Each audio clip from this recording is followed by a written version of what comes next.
You went away to London to seek your fortune. Do you think that nowadays people still have to leave the Northwest to really make it big in the industry?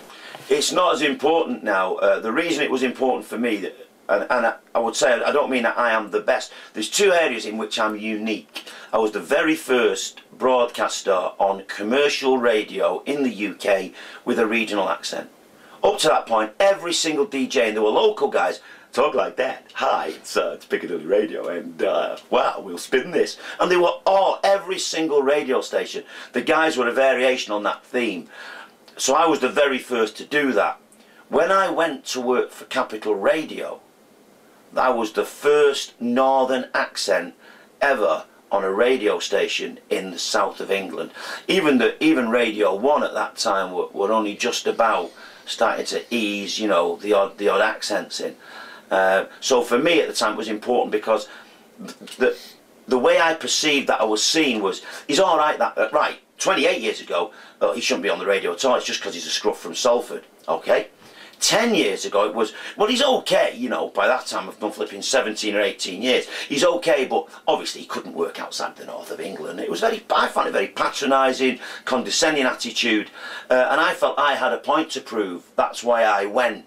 I think now it doesn't matter. It's not. We all now are quite happy with different accents from all over the place on different radio stations. So you can have a northern accent in the south, you can have a flipping an Irish accent in Wales. It really doesn't matter. What matters now, and you've got the internet, you've got DAB, people can listen online, blah blah blah.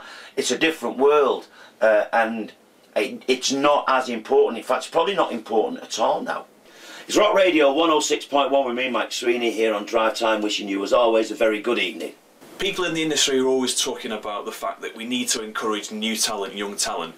How do you do that? Where do you find it? It's a problem.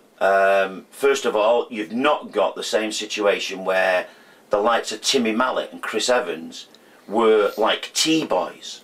And I remember that there was one guy who used to work for us at Piccadilly, ended up on Radio 2, and worked at Wimpy's across in Piccadilly Gardens, and used to come into the station. Health and safety wouldn't let you do that now. You can't just wander in and out. We've all got key fobs and security checks and stuff.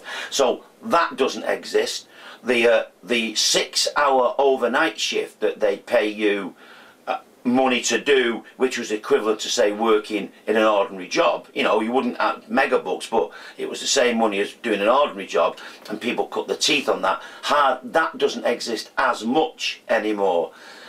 So in a way, there's not the same opportunities. I think we're in a position in radio, as in football, in getting English players through.